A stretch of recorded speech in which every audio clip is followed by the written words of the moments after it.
Es ist einmal irgendetwas gewesen. So fängt das Märchen an, oder? Es ist einmal ein Klassiker. Aber hast du gewusst, so fängt auch unsere Detektivgeschichte an, die wir jetzt zusammen hören. Hoi, ich bin Anna Zöllig und wir gehen in einen Märchenwald. Ich nehme dich mit zu einem besonderen Detektivfall. Ich nehme an, du kennst ihn, also wenigstens das Märchen dazu, das Rotkäppli. Aber mit den beiden Märchendetektiven Fuchs und Igel, da kommt einmal alles ein bisschen anders.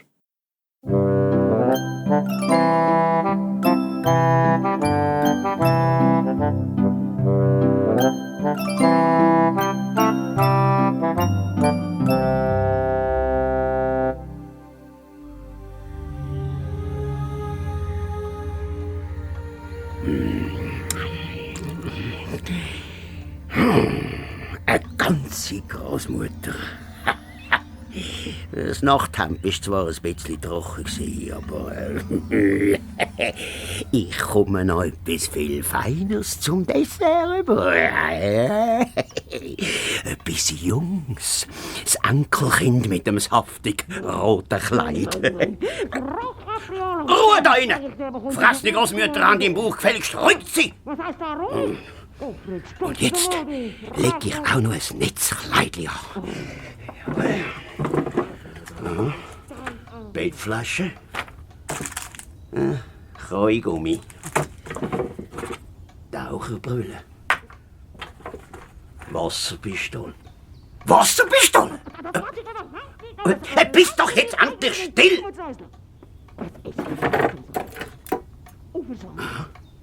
Eine Schere? Vielleicht mal noch praktisch. Ich leg sie mal da oben an. Da! Ja, da. Ein Nachthemd. Lila. Ja. Hey, nicht so umstrampeln da rein. Ich kann mich doch nicht anlegen, wenn solche Speckschwarten in meinem Bauch rumtanzen. Oh Gott, du bist ja schwer. Du bist ja mindestens eine Tonne schwer. Jetzt schaut mal das Nachthemd an. Da passt ein Wolf ja gerade zweimal rein. Sogar mit dir im Bauch passe ich locker drin. So. Ja. Oh, es hat noch herzige Blümchen drauf. Ja, nein. Das Rotkäppli. Schon. Geschwind noch die blühenden Nachttrappen auf den Kopf. Und ab ins Nest und Vorhang zu. Und auf dich ein paar Küsse und Decken, du zickige alte Schachtel. Komisch. Die Tür ist offen. Und der Vorhang ums Bett ist zu. Ui, warum schlägt mein Herz plötzlich so verrückt? Sonst ist mir doch immer so wohl bei der Großmutter. Guten Morgen, Grossi! Grossmami, ich habe dir Blümchen gebracht, ganz viele und ganz schöne. Der Wolf hat mir eine Wiese gezeigt, was ganz besondere Blumen gibt. Hey, schau mal! Vielleicht schlaft sie. Hallo! Ach, ich mach doch einfach den Vorhang auf und weg sein. Ui, Großmutter!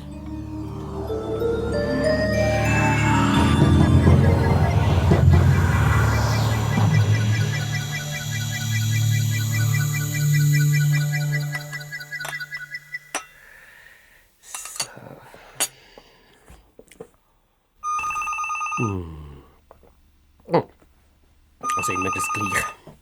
Der Fuchs will sich's bequem machen, in aller Ruhe ein Tassel Kaffee trinken, ein Stück Kuchen essen, den Sonntag geniessen wie jeden anderen auch. Und in dem Moment schellt das Telefon. Malheur im Märchenland. Igel, wo bist du denn wieder? Nimm doch du auch einmal ab. Ich bin auf dem WC. Es ist wirklich immer das Gleiche. Fuchs und Igel, Märchen-Detektiv, grüezi. Kommissar Fuchs, es ist etwas ganz Schlimmes passiert. Ich habe so eine Angst. Der Sonntagsbraten ist auch schon völlig verkohlt. Schwarz wie ein Briquet sieht er aus. Ja, nun, hat der Ofen jetzt ausgemacht. Um die Zeit sollte man sowieso schon beim Kuchen sein. Und sie ist immer noch nicht da. Ich habe noch extra gesagt, gell, du bringst den Korb zum Grossmami und kommst dann... Entschuldigen Sie. Einen Augenblick bitte. Natürlich. Und in der Zwischenzeit sterbe ich vor Kummer. Ach du liebe Seele, wie der Braten aussieht. Igel, kommst jetzt endlich, es ist für dich. Ich komme ja schon. 2 Sekunden. Kommissar Fuchs! Kommissar Fuchs! Hallo? Sind Sie noch da? Moment bitte, ich tue Sie gerade verbinden. Wie ist Ihr Name? Ich bin im Rotkäppli, seine Mami. Und es ist verschwunden. Einfach weg. Was? Das Rotkäppli ist verschwunden? Ja, wieso haben Sie denn das nicht früher gesagt, Frau... Ich bin im Rotkäppli, seine Mutter. Frau Rotkäppli-Mutter. So, jetzt bin ich da. Moment bitte, Frau Rotkäppli-Mutter. Ich bleibe dran. Es ist ernst. Aber du hast doch Isst mir du jetzt noch gerufen. deinen Kuchen? Wir müssen gleich gehen. Ist etwas mit dem Rotkäppli passiert? Ich habe dir extra Schwarzwälder Torte gepostet. Oh, danke schön, ja. Ja, also Frau Rotkäppli-Mutter, wann haben Sie das Rotkäppli das letzte Mal gesehen? Heute am Morgen, vor dem Haus. Wissen Sie, Großmutter liegt seit einer Woche krank im Bett. Und da habe ich gedacht, ich schicke das Rotkäppli zu einer mit einem Korb voll zu essen und einer Flasche Wein. Ja, und wo haben Sie das Rotkäppli genau gesehen das letzte Mal? Eben vor unserem Haus. Haben ihr doch den Korb gegeben und sie zu der Großmutter. Und es ist bei der Großmutter nicht angekommen? Nein, Aha. doch. Was? Ich weiß es nicht. Großmutter hat kein Telefon. Sie wohnt aber nicht weit. Unter den 3 grossen Eichen auf der Waldlichtung. ja. Sie kennen sich ja aus. Also ich ist würde ja schon passiert? selber Bist zu du ihnen jetzt gehen. wieder- Aber was ist, wenn das Rotkäppli ausgerechnet dann heimkommt, wenn ich weg bin? Und der Braten ist kohlrabenschwarz. Gut. Ich glaube, wir gehen jetzt das erste Mal zu der Großmutter. Wo wohnt sie denn? Unter den 3 grossen Eichen auf der Waldlichtung. Weißt du das nicht? Bist doch endlich still, das Rotkäppli ist verschwunden, Ja, nur weil ich verstehst sage, wo sie wohnt. Entschuldigung, Frau Rotkäppli-Mutter. Wo wohnt die Großmutter? Eben, unter den 3 grossen Eichen. Haben Sie eigentlich Schübling in den Ohren? Das Rotkäppli ist verschwunden. Sie hat schon vor Stunden... Ja, schon klar. Unter den 3 grossen Eschen. Eichen! Ja, also. Sagen Sie, was hat denn das Rotkäppli für Kleider angehabt? Irgendetwas, das auffällt? Sie legt doch immer das Gleiche an. Rot, von Kopf bis Fuß. Und immer das gleiche Käppli aus rotem Sammet. Ah, ja. Großmutter hat es für sie gemacht, als sie 4 geworden ist. Furchtbar, wie sie das Kind verwöhnt. Ich sage Ihnen... Also, das Rotkäppli trägt ein rotes Käppli. Also, das kann sich der Fuchs leicht merken. Darum heisst es dann hat Rotkäppli. einen Korb mit Wein und Brot und Kuchen dabei. Und ich glaube, ich habe noch ein paar Krise drin. Oder sind es Erdbeere? Ja, schon gut. Ein Korb hat es auch gehabt. Also, keine Angst, Frau Rotkäppli-Mutter. Fuchs und Igel finden ihn schon. Ich sterbe fast vor Kummer. Sie können sich das gar nicht vorstellen. Was soll ich auch machen? Machen Sie doch den Braten wieder warm. Wir haben sicher Hunger, wenn wir es zurückbringen.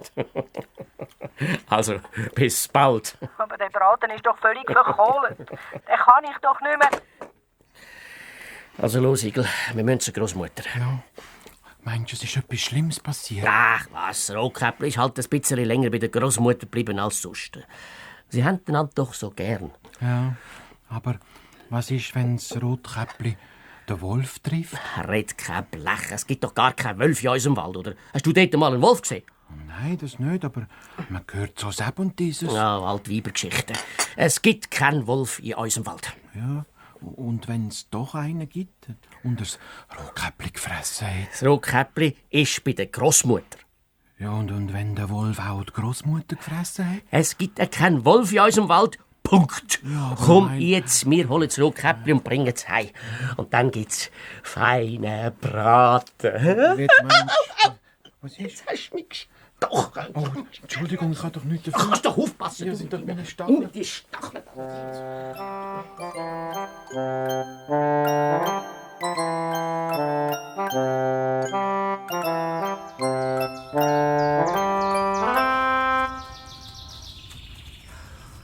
Und dabei wollte ich nur ein Stück Kuchen essen und meinen Kaffee trinken. Ja, der halt. Wenn wir ein Stück Braten bei der Frau Rotkäppli-Mutter bekommen, dann hat es sich wenigstens gelohnt, zum Haus auszugehen. Gell, Igel? Ja, hoffentlich können wir das Rotkäppli retten. Du hast dich natürlich schon mit Kuchen vollgefressen. Hast etwas im Magen. Bist zufrieden. Ich habe Hunger, verstehst du? Hey, schau mal, Fuchs, dort ist der Jäger. Wenn wir ihn fragen, was Jetzt das schau Rotkäppli gesehen da hat. an. Da ist ja der Jäger. Komm, wir fragen ihn, ob er das Rotkäppli gesehen hat. An das hättest du nicht gedacht. Habe ich recht? Er schaut so genau auf den Boden. Meinst du, sieht Wolfsspur? Ach, hör doch endlich auf mit deinen Wolfhirngespinst. Aber etwas muss er doch Und du tust mich ja nicht unterbrechen, wenn ich mit ihm rede. Verstanden? Ja. Grüezi, Herr Jäger. Guten Tag, Kommissar Fuchs. Sorry, Igel. Grüezi, Herr Jäger. So, machen Sie einen gemütlichen Sonntagsspaziergang. So viel Freude machen wir das heute auch nicht. Ich suche den Wolf. Schauen Sie, da sind seine Spuren. Ja, man sieht es nicht gerade sofort, Ja, aber... so etwas.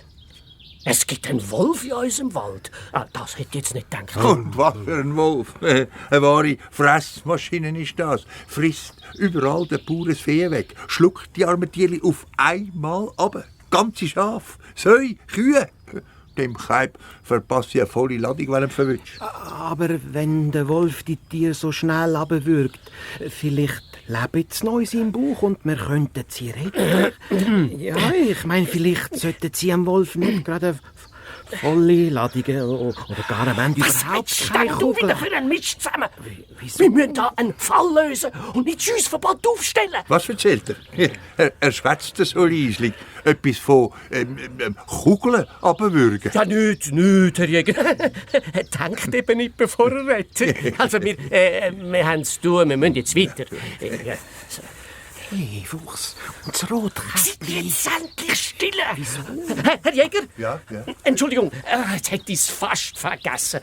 Haben Sie heute zufällig das Rotkäppli gesehen? Das Rotkäppli? Ja. Das herzige Mädchen? Nein, leider nicht. Wieso? Ja, nichts. Nein, wir haben darum gerade bei der Großmutter abgemacht. Sie gehen zu der Großmutter, Ja, das ist ja. schön.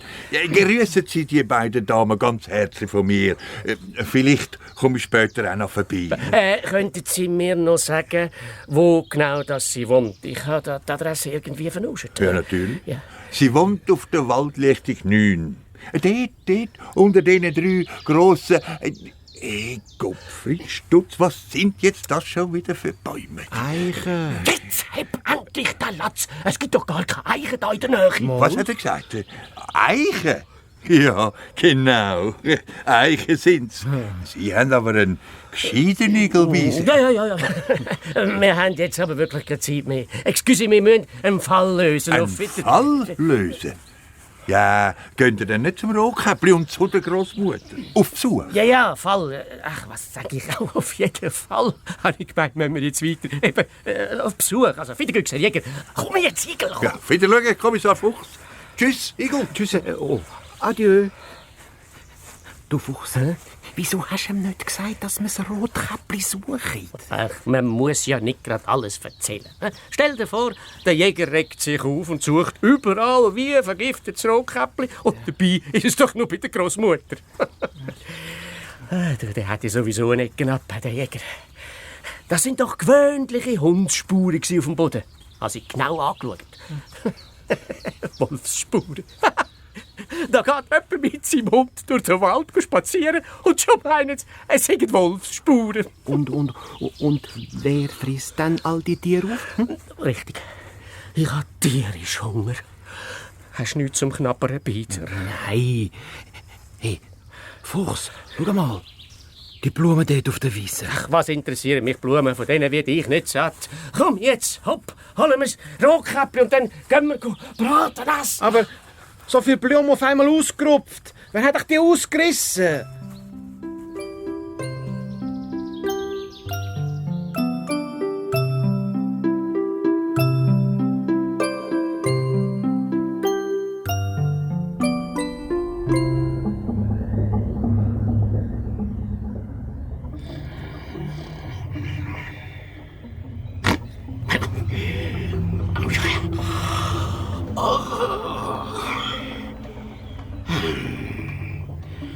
So ein herrlicher Traum. Eine Großmutter gefressen, ein blümliches Nachthemd angelegt, aufs Enkelkind geschaut. Und es auch noch gerade gefressen. Nein, kein Traum. Die sind wirklich in meinem Bauch. Oh ja, aber es brannte so komisch der Hals auf. Ich muss unbedingt etwas trinken. Die Kleider, die die Menschen anhaben. Großmutter, ihr Haus. Woher willst du jetzt das wieder wissen? Oje, Fuchs und Igel, die Märli-Detektiv. Unter den 3 grossen Eichen. Was soll ich jetzt machen? Das sind keine Eichen. Eichenblätter haben nicht sättige Wellen am Rand. Ruhe da hinten. Wenn der Fuchs und der Igel mich da verwünschen, bin ich ja schön angeschmiert. Eichenblätter haben doch gewählt, die Ränder. Ach, Blödsinn. Ein Wolf im Haus von der Großmutter und keine Großmutter Das rum. sind Eschen. Bin ich blöd? Ich bin ja die Großmutter. Ich bin am Rotkäppli seine Großmutter. Eschenblätter haben spitzige Ränder, das weiss doch jeder. Oh, wenn ich nur etwas gegen den Durst hätte. Was weißt denn du von Bäumen? Oh, da hat sie noch eine Flasche Wein im Korb. So, jetzt brauche ich nur noch einen Zapfenzieher.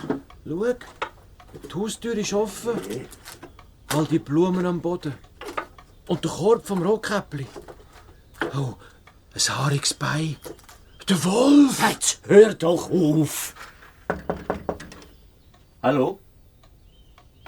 Großmutter, Rotkäppli? Fuchs und Igel, Märli-Detektiv sind da. Aua, ein Bauchweh. Guten Tag, Kommissar Fuchs.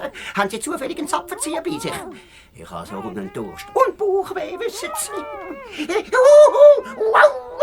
Grüezi, Frau Großmutter. Nein, leider, ich habe keinen Zapfenzieher bei mir. Soll ich den Zapfen für Sie reinstossen? Also, Herr Fuchs, ich meine, Herr Kommissar. Also nein, also, wo hat sie auch den Zapfen? Ich meine, wo habe ich ja meinen Zapfenzieher? Fuchs, findest du nicht auch, die Großmutter sieht aus wie ein Wolf? Blödsinn! Sie hat doch ein Großmutter-Nachthemd an und eine Großmutter-Schlafkappe. Ja, schon, aber die haarige Brust und das haarige Gesicht. Ja, das hat etwas. Ja. Aber Igel, wieso sollte sich deine Großmutter wie ein Wolf verkleiden? Jetzt schau da. Eine Flasche mit einem Gummizapfen. Endlich. Oh, habe ich einen Durst. Siehst du, wie sie Schnaps trinkt? Ja. Das gibt dir Haar auf der Brust. Meinst du? Ja. Der Fussel ist ganz schön scharf. Auf das aber muss ich unbedingt etwas essen. Ja, jetzt kommt der Fresskorb dran. Oh, frisches Brot. Ein ganzes Brot auf einmal. Das muss der Wolf sein. Ja, sei doch jetzt still. Frau Großmutter, haben Sie das Rotkäppli schon gesehen heute? Wie das rumort. Oh, da stopfen wir gerade noch einen Kuchen hinein drin. Dann nimmt nicht einmal die Alufolie weg. Frau Großmutter, ich habe Sie etwas gefragt. Hören Sie mir denn nicht zu. Für was haben Sie denn so grosse Ohren? Wie bitte? Für was haben Sie so grosse Ohren, habe ich gefragt. Oh, Entschuldigung, es ist so laut da drinnen. Was haben Sie gesagt? Ich habe Sie gefragt. Für was haben Sie denn so grosse Ohren? Dass ich dich besser hören kann. Wir suchen das Rotkäppli. Wer bitte? Das Rotkäppli.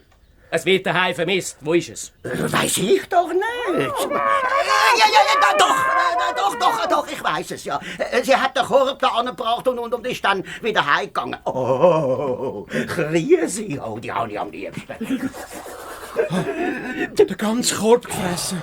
Rübis und Stübis einfach so. Ja, und wann genau ist das Rotkäppli gegangen? Siehst du etwa noch in meinen Uhr? Ja, da hängt doch ein Guckerzeitli. Oh, ein Vogel! Mir langt's. Ich hau es. Frau Großmutter, ich glaube, Sie haben ein bisschen zu viel getrunken. Wenn Sie nicht ein Momentchen abliegen. Eine geniale Idee. Ich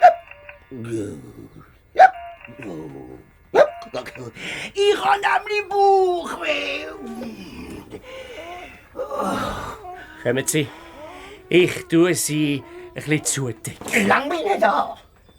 Ich kann für mich selber schauen. zum letzten Mal, Frau Großmutter. Wann ungefähr ist das Rotkäppli von da weggegangen? Wissen Sie, das Mami vermisst und wir müssen es finden. Gerade vorher ist sie zum Haus aus. Sie hat schon ein paar Pressungen gehabt, weil sie wegen der Blumen spät dran war. Schauen Sie die schönen Blumen am Boden. Hat sie für mich gesammelt? Ja. Aber ich bin zu müde, zum sehen, was...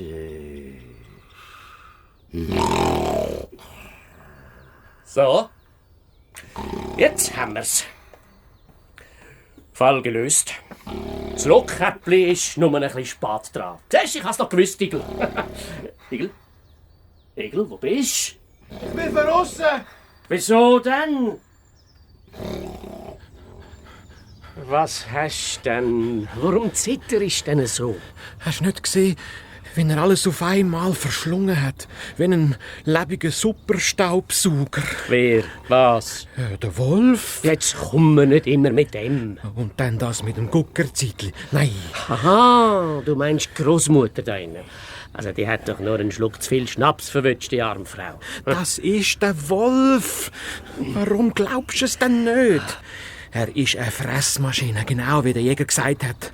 Und wenn du mich fragst, hat er aus Rotkäppli gefressen. Jetzt hör endlich auf, du bist doch durchberot. Das war kein Wolf und das Rotkäppli ist gerade vorig heimgegangen. Wenn wir passieren, sind wir gerade kurz nach ihm dort und dann gibt's Braten für alle. Aber... So, fertig gaffert jetzt. Es ist doch alles wieder gut jetzt. Komm. Jetzt hast du mich gestochen. Entschuldigung, ich habe doch nichts dafür. Gibt's ein Problem? Yes. Ja.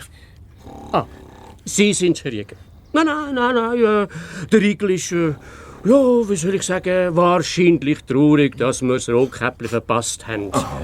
Ja, er ist halt ein Sensibel. Aha. Ja, das Rotkäppli sei schon heimgegangen. So? Ja, und Sie, haben Sie jetzt Ihren Wolf gefunden? Nein. Aha. Noch nicht. Aber schauen Sie selber, die Spuren führen direkt bis da an, vor der Großmutter ihre Haustür. Hoffentlich ist er nicht innen, der alte Sünder. Ja, im Haus ist noch die Großmutter. Vielleicht haben Sie aus Versehen meine Spuren verfolgt. He? Wissen Sie, Füchse machen ähnliche Spuren wie Wölfe. Schauen Sie mal meine Pfoten an. Donnerwetter. Am Ende haben Sie vielleicht noch recht. Aha. Auf der anderen Seite sind Ihre Pfoten schon ein bisschen kleiner. Der Wolf ist trotzdem nicht da. Und wer schnarcht so gefürchtig? Großmutter.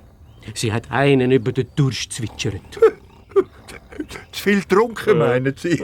Um Gottes Willen, die arme Frau. Ich gehe mal schauen. Ja, und wir gehen jetzt zum Rotkäppli heim. Komm, Igel, komm, gib mir die Hand. Komm. Ja. Kommissar Fuchs, Ja? haben Sie Kugeln bei sich? Nein, ich habe nie Waffen bei mir. Ausser meine Schleue. Wieso? Ja, ich hätte mir sonst ein paar ausgelehnt.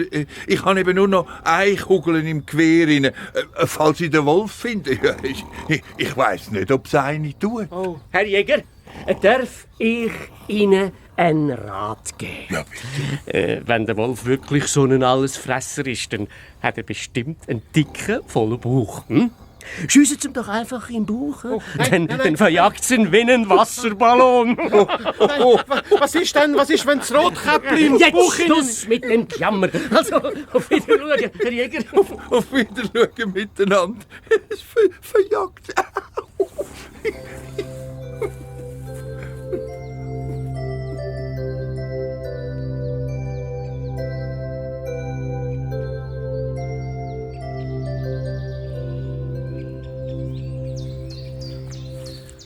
Geht's nicht ein bisschen schneller? Ich habe Hunger. Ja, mir ist gar nicht gut.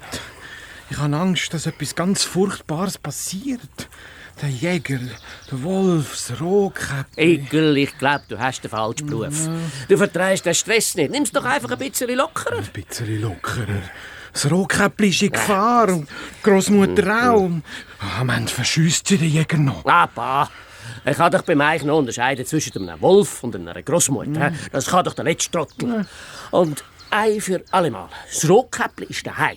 Ich glaube, du siehst alles verkehrt dumm. Also, wer ist jetzt da der Chef? Du oder ich? Hey, schau, am Rotkäppli seine Mutter kommt. bin ich froh, dass ich sie endlich gefunden habe. Mir ist es ganz trümmelig. Es muss etwas Furchtbares passiert sein. Das Rotkäppli war noch nie so lange vor. Wo ist sie denn auch? Ja, jetzt können Sie sich doch beruhigen. Wir kommen gerade von der Großmutter und sie hat uns deutlich gesagt, das Rotkäppli ist nur ein bisschen spät dran, weil sie so viele Blumen gesammelt hat. Ja, aber wo ist sie jetzt? Ja, unterwegs zu Ihnen, habe ich gemeint. Wo? Ich habe sie auf dem ganzen Weg nicht gesehen. Das darf doch nicht wahr sein. Das ist doch alles einfach nicht wahr. Rotkäppli! Bitte.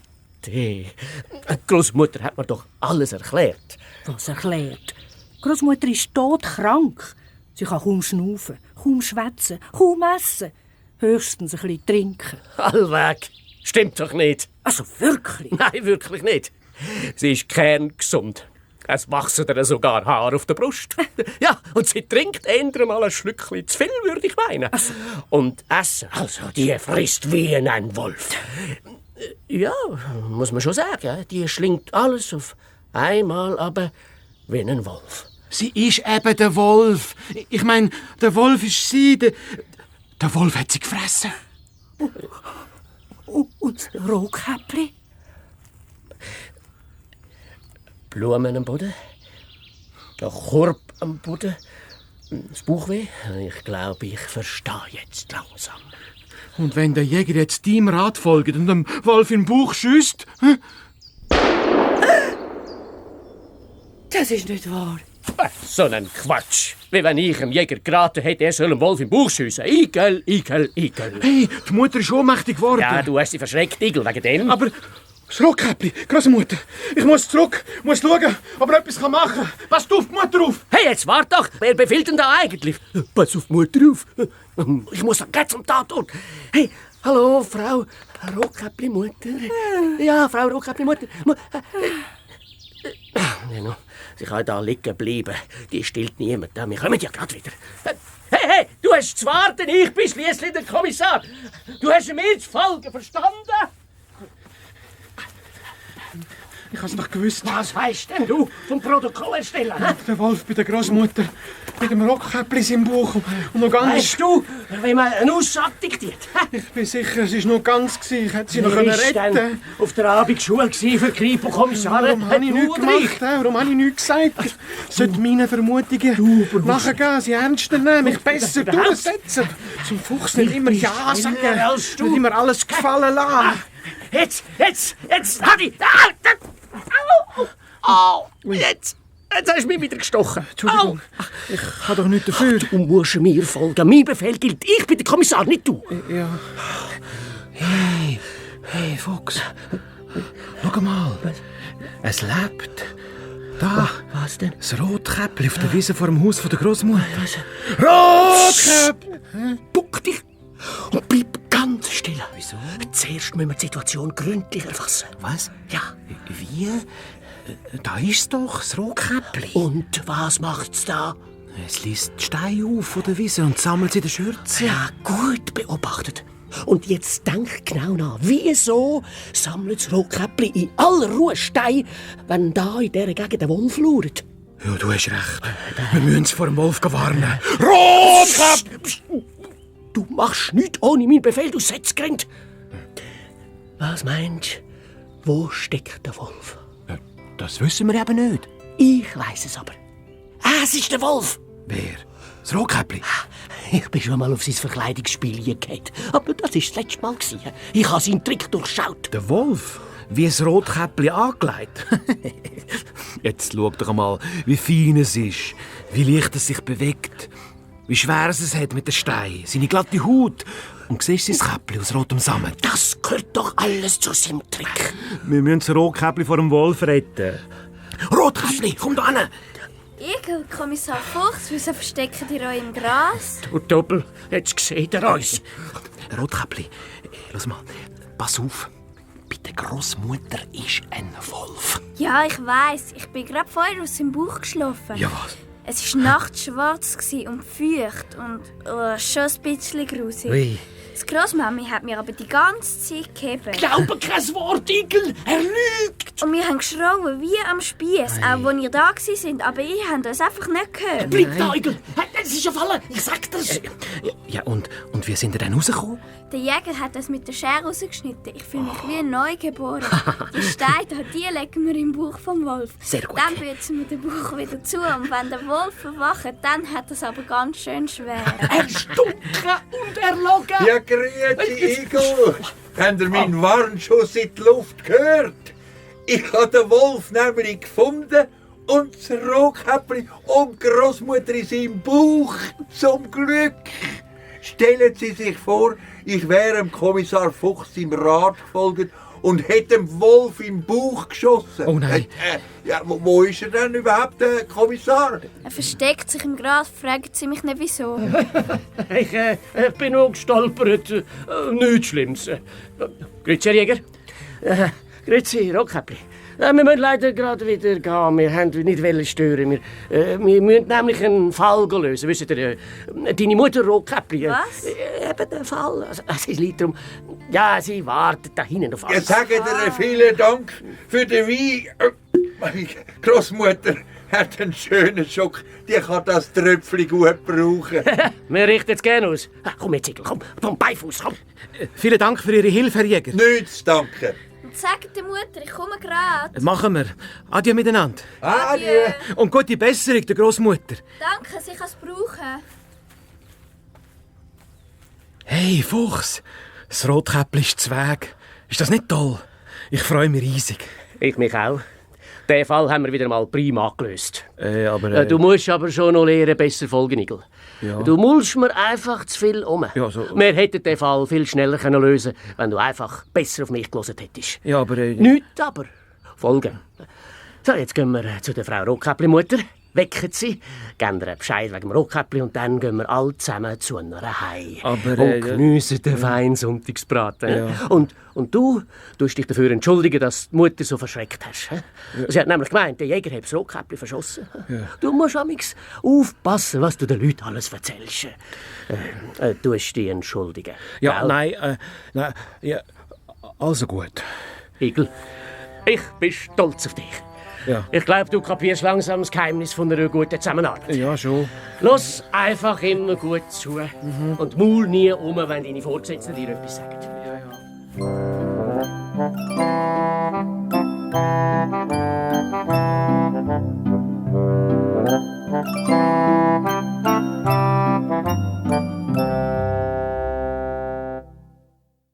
Und wenn sie nicht gestorben sind, dann lösen sie noch weitere Detektivfälle. Oder irgendwie so. Ja, machen es tatsächlich. Mehr Geschichten mit dem Fuchs und dem Igel und noch ganz viele andere Geschichten findest du auf srfkids.ch. Und falls du noch nicht hast, abonnier doch auch noch den SRF Kids Hörspiel-Podcast. Bis bald und tschüss von mir, Dana Zöllig.